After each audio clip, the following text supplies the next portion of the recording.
Bienvenidos a Club de Prensa en NTN 24. Transmitimos desde nuestros estudios centrales en la ciudad de Bogotá, la capital de Colombia. No olviden que al final de este programa ustedes pueden ver algunos apartes por nuestra página de Facebook, también por nuestra cuenta de Twitter, y el audio, el podcast, lo pueden encontrar en SoundCloud. Y les doy la bienvenida hoy a dos de los periodistas más destacados de NTN 24 y de RCN Televisión, empresa hermana de NTN 24. En primer lugar, el periodista de RCN, Yamit Palacio. Bienvenido a este programa, Yamit. Hola, Juan Carlos, gracias. Un saludo a su audiencia y a toda la gente en Estados Unidos y en América Latina. Jesús Prado, periodista de NTN 24, bienvenido también. Gracias, Juan Carlos, por la invitación. Buen día. Yamit, el proceso de paz aquí en Colombia reviste una gran importancia. Las FARC, el grupo guerrillero, es el más antiguo del hemisferio. Desde los años 60, mediados de los años 60, está actuando en territorio colombiano. Desde hace casi 3 años, el próximo mes de noviembre se cumplen 3 años de la negociación que ha iniciado el gobierno del presidente Juan Manuel Santos en La Habana con ese grupo guerrillero. Esta semana, el pasado domingo, la revista Semana, el semanario más importante en Colombia, publica una entrevista con Santos, cuyo titular en la portada es "Estamos cerca", y él se refiere a que quizá está muy próximo la firma de un acuerdo de terminación del conflicto con las FARC. La opinión pública posiblemente tenga una opinión más dividida o incluso contraria a la del presidente de la República. Pero la pregunta que le quiero hacer a usted, que ha cubierto muchísimo la actualidad colombiana, es: ¿está cerca la firma de un acuerdo de terminación del conflicto en Colombia o está lejos? Yo creería que está cerca y le creo al presidente Santos cuando dice eso. Lo que yo no creo que esté tan cerca es la paz, porque la paz no depende exclusivamente de eso. Aquí lo que se está es negociando la finalización del conflicto con uno de los grupos irregulares que actúa en Colombia o que delinque en Colombia, pero aún queda una facción del EPL todavía en armas en el nororiente colombiano, en la zona del Catatumbo, financiada por Coca. Hay un grupo que se llama Ejército de Liberación Nacional, que también está en armas y que supuestamente hay una negociación en ciernes, pero eso todavía sería un problema por resolver. Hay un ejército revolucionario guevarista en la zona occidental de Colombia, en el Chocó, que tampoco es una facción de otro grupo guerrillero, eso no se ha resuelto. Hay unas bandas criminales que, aunque supuestamente deben ser combatidas simplemente como narcotraficantes, pues tendrían alrededor de 5.000 hombres. Entonces eso no garantiza la paz en Colombia. Habrá, eso sí, un documento de finalización del conflicto, por lo menos con una de esas guerrillas, pero eso no quiere decir que rápidamente se vaya a implementar, porque la implementación depende de un mecanismo de refrendación. ¿Cuál será? No lo sabemos. Si un referendo, si una consulta popular, si una reforma constitucional parcial o una asamblea constituyente, no lo sabemos. Ese mecanismo de refrendación está por verse, pero creo que eso lo podremos tratar más adelante. ¿Qué tan próximo ve usted la firma de un acuerdo con las FARC, de un acuerdo de terminación del conflicto con las FARC? ¿Usted cree que será este año o quizá el año entrante? No, yo pensaría que eso ocurre este año. O sea, hay tantas señales que nos permiten dilucidar. Mejor dicho, el proceso ha avanzado en muy pocos meses lo que no había avanzado en mucho rato. Ha habido un reforzamiento de los equipos negociadores, tanto del gobierno colombiano como de la guerrilla de las FARC, y ha habido señales positivas en los últimos meses. A propósito de la entrevista con la revista Semana que usted menciona, hay tal vez una cosa destacable. El presidente repite los temas de la paz tal vez por pedagogía con el público colombiano con mucha frecuencia, pero en esta entrevista tal vez hay 2 cosas nuevas. Una, que él no descarta un mecanismo de acto legislativo, es decir, un cambio parcial de la Constitución, una reforma constitucional, y 2, que cree que el tema del cese bilateral al fuego es una cosa que podría suceder rápidamente y que sería conveniente y necesaria. Entonces, esas señales a mí me permiten, no sé si estoy siendo ingenuo, créame, pero yo probablemente creo que con esas señales posiblemente pudiera haber un acuerdo antes de que finalice el año. ¿Está de acuerdo con Yamit? Pues en parte, yo le digo lo siguiente, Juan Carlos y Yamit, lo que yo veo que está enredado en este momento en La Habana es el tema de cómo van a pagar ellos. ¿Qué tipo de penas van a cumplir? ¿Dónde las van a cumplir? Y es ahí quizás donde se centra el grueso de la negociación, y creo yo, siendo, o por lo menos leyendo al presidente Santos y siendo como optimistas, como lo dice Yamit, y creyéndole, pasando de la ingenuidad a la credulidad del proceso, pues yo creo que si destraban y destrancan el tema de las penas, podrían salir adelante. Pero yo no lo veo tan inmediato, yo no lo veo. Yo sí creo que se van a demorar un poco más, y también tienen embolatado el tema de la refrendación de los acuerdos, que creo que lo vamos a plantear más adelante, porque eso también haría y demoraría un poco más la firma. Sea acto legislativo que convocaría al congresito, eso tiene una duración de por lo menos un año en el Congreso. Entonces eso alarga un poco las negociaciones también.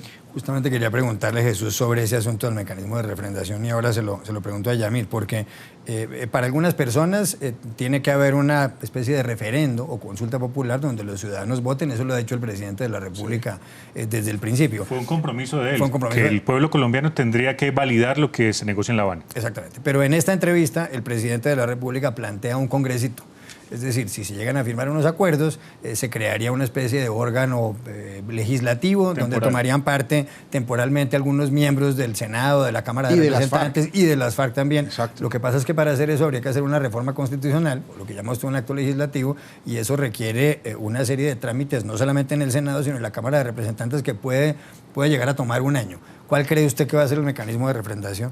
Pues las FARC habían hablado de asamblea constituyente y era lo que querían ellos. Y alguna vez lo expresaron y en eso las encuestas no les favorecía porque la gente se imaginaba a las FARC sentados en el Congreso o echándose un discurso en el Congreso y diciendo, prácticamente poniendo la firma a lo que habían negociado. Ahora sale la posibilidad del congresito. Yo no sé también si la gente le vaya a permitir eso. Y es que el presidente Santos siempre ha hecho la estrategia, por lo menos, de hacer los anuncios en este tipo de entrevistas, suelta el chispazo, pone a la gente a hablar, que es lo que estamos haciendo nosotros en este momento. ¿Un globo sonda fue lo que, en su opinión, lo que no necesariamente, pero sí tira el chispazo y ve cómo la gente reacciona. Nos están midiendo el pulso en este momento para saber qué estamos opinando, la gente que imagen se puede formar de esto, pero yo no lo veo claro. El tema del congresito no lo veo claro por la duración. Y es que la duración no le conviene al gobierno, la duración le conviene a las FARC, pero no al gobierno. Pero perdóneme, Juan Carlos, que lo interrumpa, porque usted ya iba para el tema de los mecanismos de refrendación. Es que usted pensaría, no, Yamid es absolutamente ingenuo pensando que eso va a suceder rápidamente. Por esta época, agosto de 2015, el presidente Juan Manuel Santos está cumpliendo el primer año de su segundo mandato, es decir, ya lleva 5 años. El proceso ya lleva 3, ¿cierto? El presidente Pastrana, que usted conoció bien en el proceso de paz del Caguán, el presidente Pastrana se le agotó la paciencia a los 3 años. La pregunta es si va a pasar lo mismo con el presidente Santos. Mi cálculo es el siguiente. El presidente Santos necesita cortar la cinta de la paz, ponerle la cereza al pastel de la paz. La tarta. Esa va a ser su gran obra de gobierno y en eso ha centrado todos sus esfuerzos. Si tenemos en cuenta la firma del papelito, los mecanismos de refrendación y todo lo demás, le está dando el tiempo justito.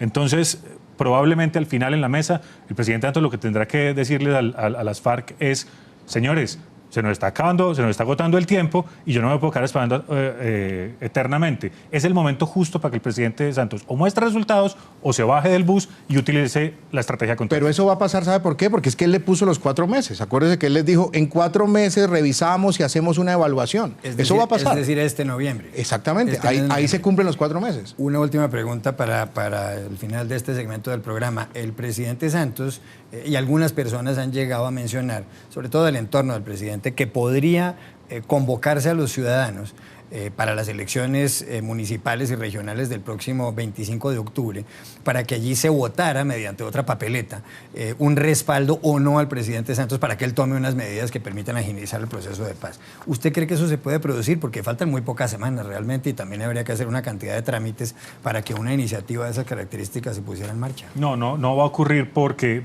quien lo está planteando es uno de los partidos minoritarios del país y además en la unidad nacional no hay consenso sobre ello. Y es probable que con la temperatura de opinión que hay en el país la gente no la votaría masivamente. Es decir, porque es que lo que permitiría esa consulta es darle carta blanca, una carta de navegación hacia cualquier sitio al presidente Juan Manuel Santos. Un cheque en blanco. Un cheque en blanco. Y yo creo que la opinión pública en Colombia hoy no está dispuesta a hacerlo. Entonces, los partidos, ni siquiera los mismos partidos de la unidad nacional están dispuestos a jugarse esa carta. No le van a firmar el cheque que dice Yamid. En este momento, donde consiguiera ese cheque, corona el resto del mandato y puede sentarse a decir, tómese el tiempo que se tomen, lo vamos a firmar, pero el cheque en blanco no se lo van a firmar.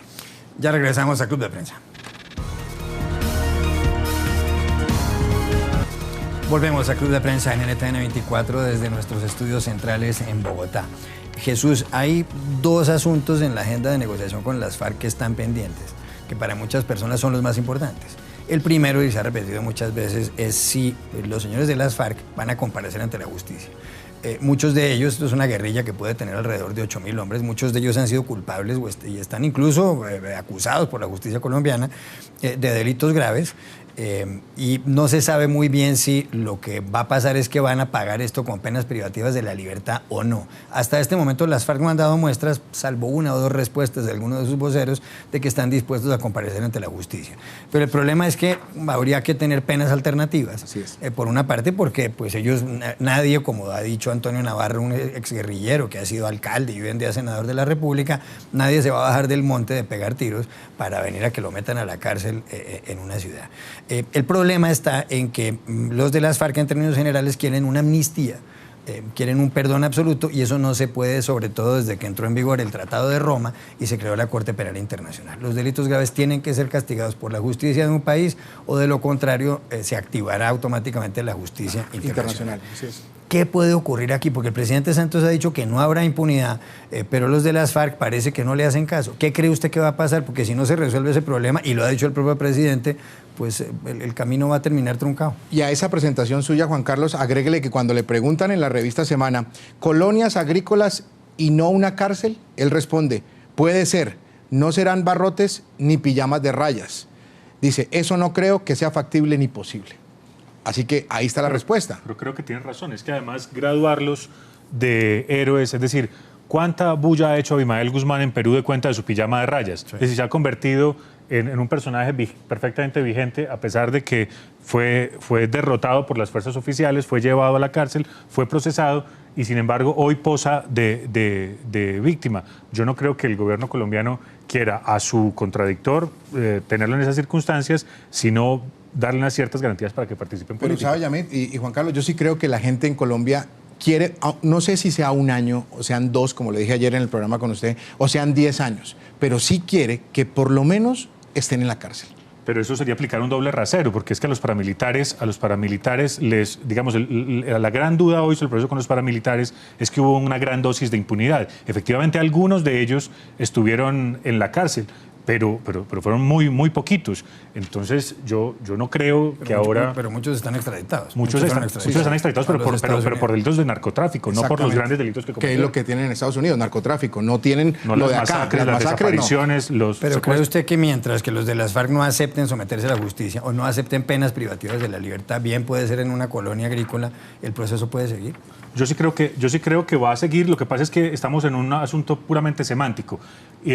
No digo que no haya una discusión de fondo, claro que la hay, pero es que aquí el problema no es que las FARC dicen nosotros no entregamos armas, ¿cierto?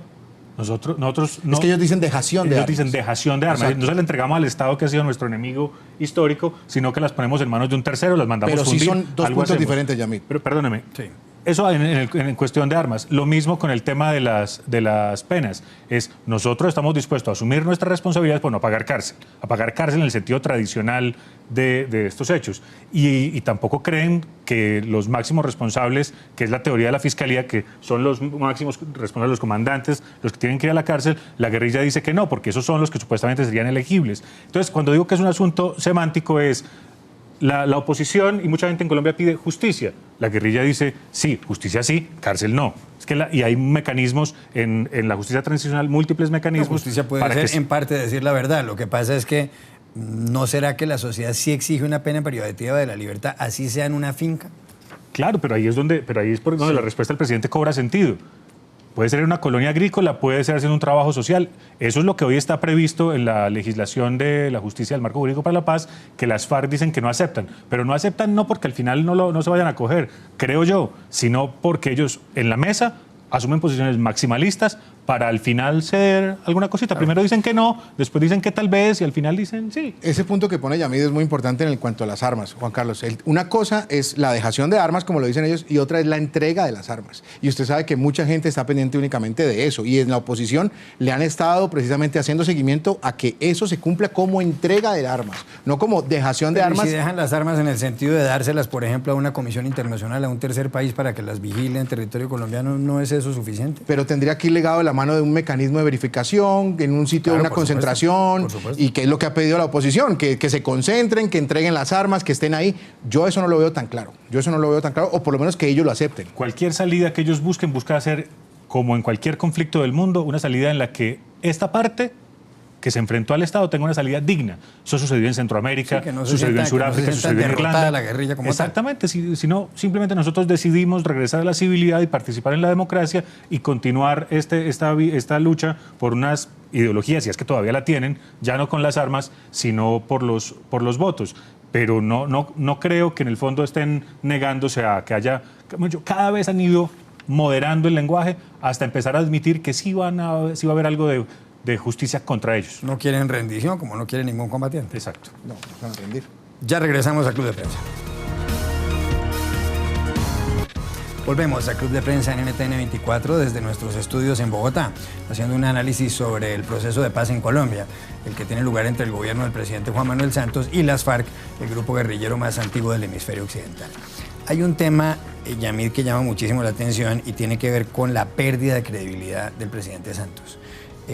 Columnistas como Mauricio Vargas en el diario El Tiempo el pasado domingo señalaba que el presidente Santos quizá cometió un error, lo pudo haber cometido posiblemente de buena fe cuando anunció que iba a iniciar el proceso de paz. Él dijo hace casi 3 años, en el mes de noviembre, esto va a ser una cuestión de meses y no de años. Y resulta que ya vamos para 3 años en este asunto.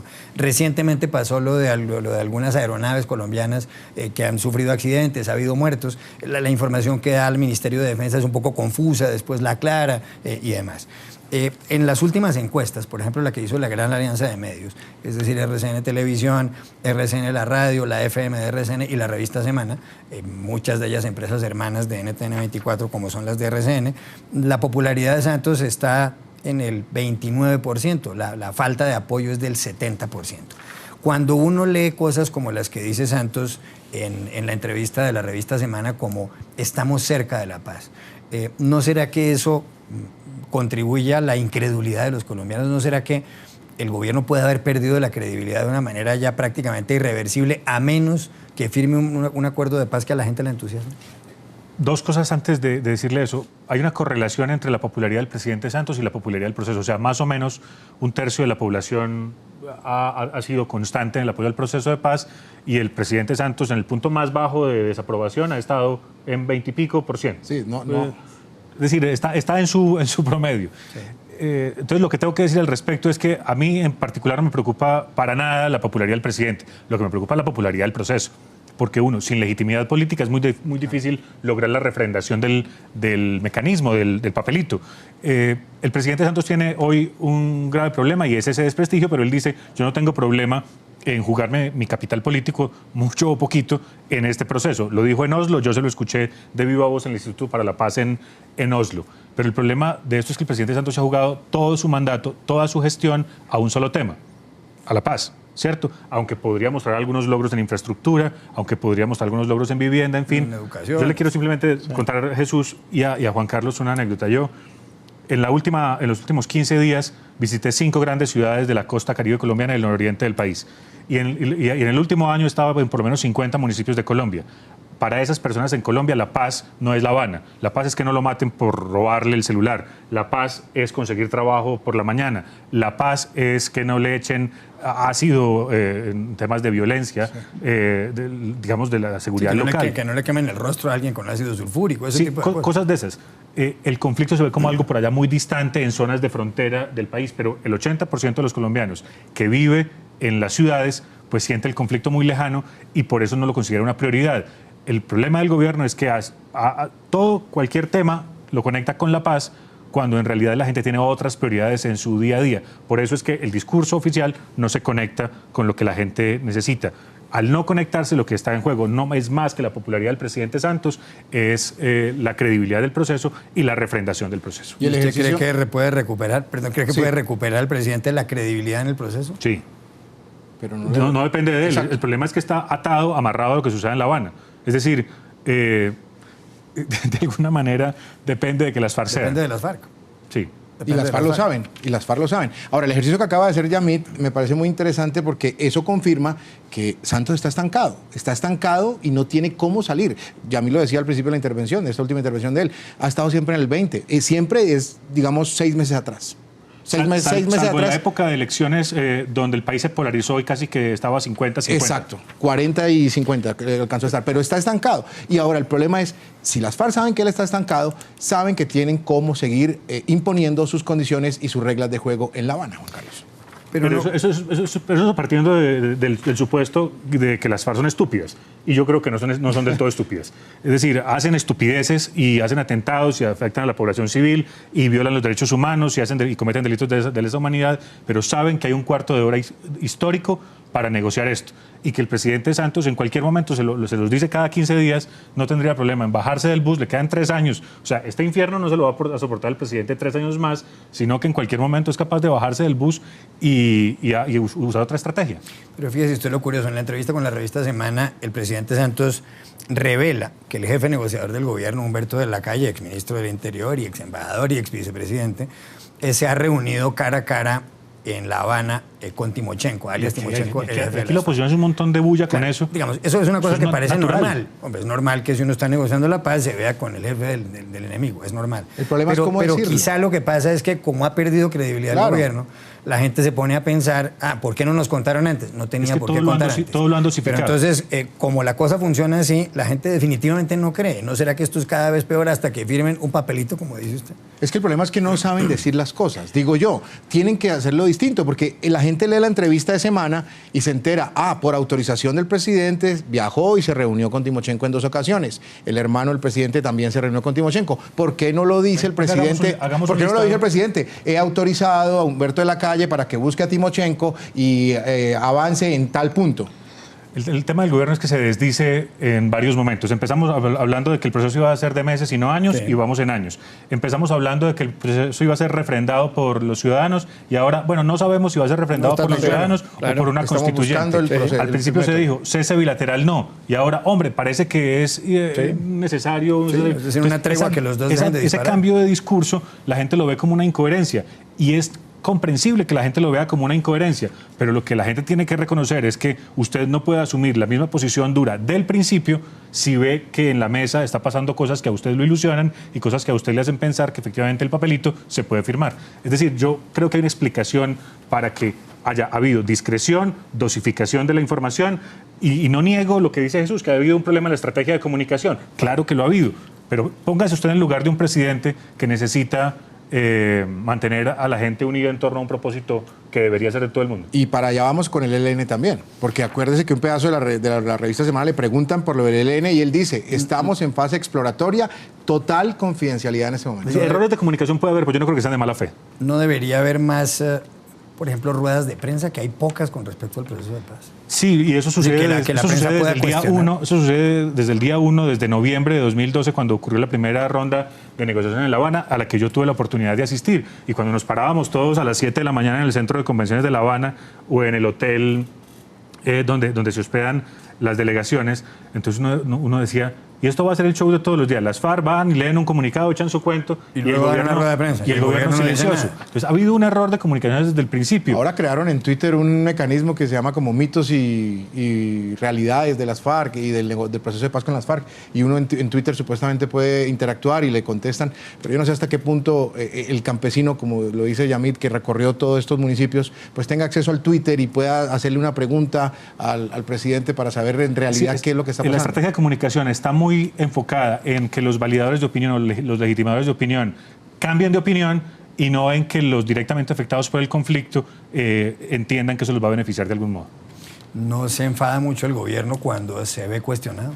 No se enfada más de la cuenta. Todos los gobiernos se enfadan cuando los cuestionan, pero no se enfada más de la cuenta con lo del proceso de paz y entonces gradúa de enemigos de la paz a quienes lo critican.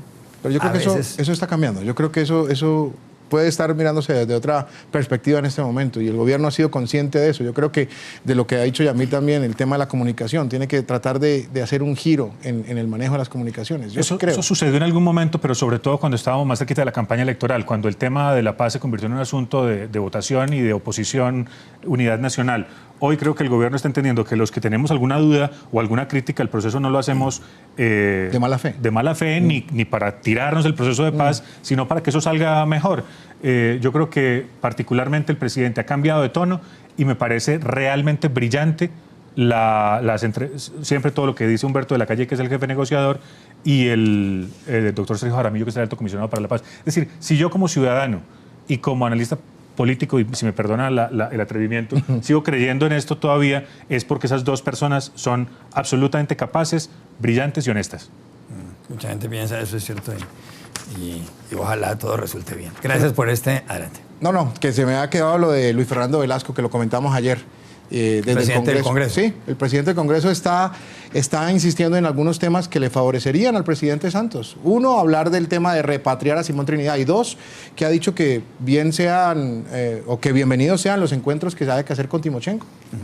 Gracias por este repaso al proceso de paz en Colombia, Yamid y Jesús. Gracias, Juan y a Carlos. ustedes los espero mañana nuevamente en Club de Prensa.